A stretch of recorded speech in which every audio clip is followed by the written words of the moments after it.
Hi everybody, Dan Illman, Mike Beer, the DRF.com Formulator Race of the Day for Sunday, January the 22nd, race number 8 at the Big A. We're going 6 furlongs on the inner dirt. It's the $100,000 Interborough Stakes. Let's take a look at the field of fillies and mares, and in this race you're going to have to kind of deal with flaws. You're going to either have to deal with layoffs, you're going to have to deal with off-form horses. This is a race where it might do searching for a price. It might do. The real question, I think what you're really alluding to with that opening is Hot City Girl, who, she'll probably be the favorite in here, and you just have to, go back to her last race, which came off a little bit of a layoff at Laurel, and she was 2-5. And she was not good in that race. She did not run well in that race. And not only Hot City Girl, Close Fall Off has run some big races, especially over the inner dirt. I mean, the last time we saw her, she was in a Grade 1. We haven't seen her since the Keeneland Spring Meet. Those are the two sort of marquee horses in the Interborough, but they have some flaws coming into this race. Remember to head on over to the Race of the Day event page on DRF.com, download those free Formulator past performances, and handicap along with us. We'll do it in post-position order. Down towards the rails, the number 1, Miss Hollywood, one of 2 in here, trained by Gustavo Delgado. Here's our segue into our Formulator fact for Delgado's 2 horses. Past 3 years, 4-year-olds and up on dirt, first time after a trainer switch, 29%, lots of favorites in there.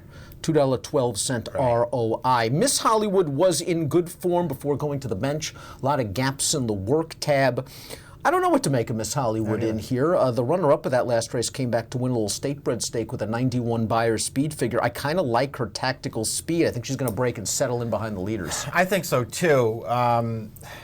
Listen, her trainer does a really good job. She's run some good races. I think to me, she's one of the tougher reads in the race, if only because her form is good overall.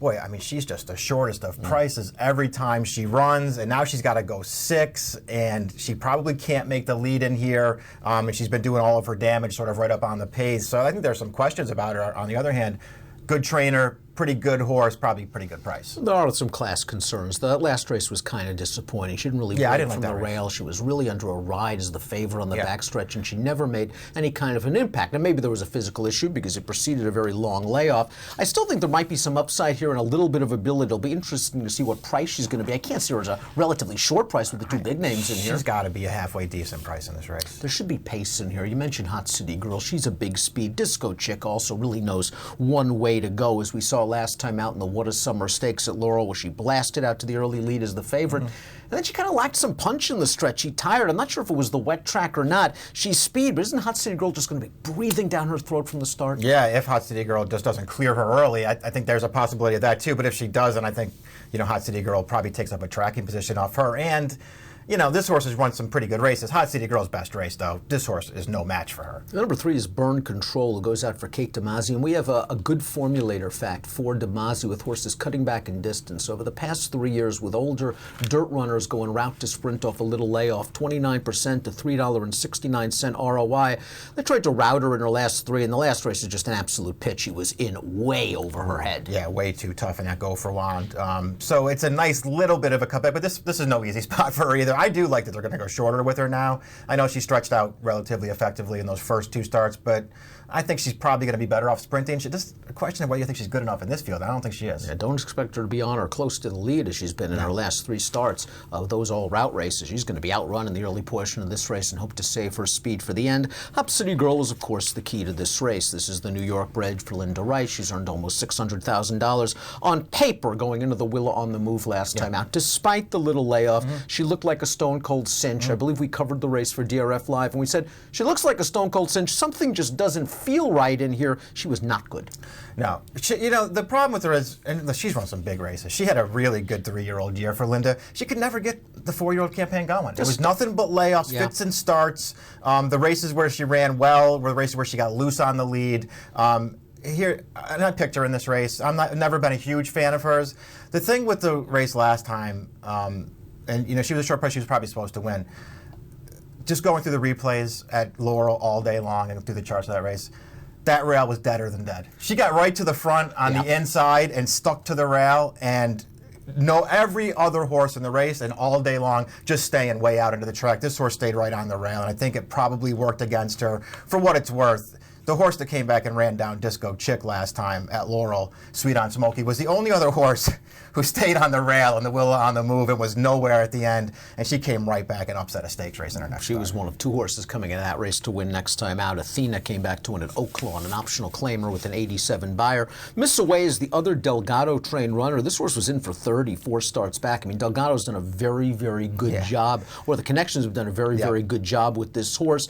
I don't know, last time out was a little optional claimer, much weaker horses than what she's going to face here, and she just ran evenly. If she runs that race, she's not winning. No, she's not. I don't think if she runs any of her 13 starts so far, she's winning this race, but they've done a good job with her lately. Delgado's got 2, Kieran McLaughlin has 2. The 6 Close Fall Off has the fast races on her page. The race 2 starts back especially. That was the correction on the inner dirt where she popped to 100 buyer speed figure. She was very confidently ridden by Manny Franco, and she took down a nice scalp in Paula Silver Lining. The Madison was a tough spot. She didn't really run very well in that race.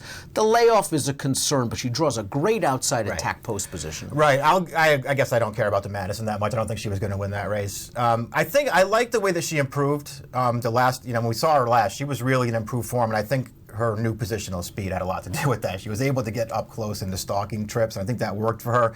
I mean, she got a great ride in that correction. Paula Silver Lining did not, Terrible and I ride. think it made all the difference in there, but that doesn't, take away from the fact that this horse ran really well in her own right that day. Ran well in the Fritchie, 3 starts back at Laurel. Yeah. But like the horse down on the rail, fits and starts in the work tab. Month gap here, 3-week gap here. You have to wonder if she's really tight coming into this race. Takris is the other Kieran, and this is one that's going to just fall back early, hope for a big pace, and try to come with a strong late run. Last time out in the Safely Kept, she just, I think, tried to get into the race a little bit too soon, and maybe there was no other choice. That was a big closers race. Closers dominated 1, 2, 3, and she tried to sustain about a 3-furlong bid and flattened out late behind the favorite. It was an okay race, but if we look at where's her fast race? Yeah, she just isn't fast. And the other thing, you're right, that race was a big closers race, so in a lot of ways she had the best of it in there. And the other thing is, unless Disco Chick just sort of locks up Hot City Girl early in here and they really go at it, there's not a ton of pace there. I know this race sets up great for her. I like her as a horse. I'm a fan of hers. She just has to find a way to sort of reach down and run a faster race. Let's take a look at our picks for the Interborough, the Sunday formulator race of the day. Mike's going to go with Hot City Girl. Let's be honest. If she reverts to her form, if she's feeling good, she's going to win this race. She's just the best horse in the field. I just couldn't take her off that clunker last time out. I couldn't take Close Fall off the layoff. I don't know where she's been. So I'm just searching for a price. I'm not in love with the number 1 Miss Hollywood, but she's lightly raced enough that maybe if Delgado, with that good formulator fact, has her ready to roll, she can work out an inside trip. And again, lately over the inner dirt, it doesn't hurt to be down on the rail. The rail's been awful good for a long time. There's something there with this horse. I wonder if this is the spot, but there's something there with her. 476 for Mike, 1726 for me in the Interborough. If you're playing the Aqueduct Sunday card from home, $300 sign-up bonus, just waiting for new DRF Bets members. Just head on over to drf.com/trifecta for all the details. Join DRF Bets for a huge bonus. Approximate post time for the Interborough. Race number 8 at the Big A on Sunday, 3:50 Eastern. Good luck.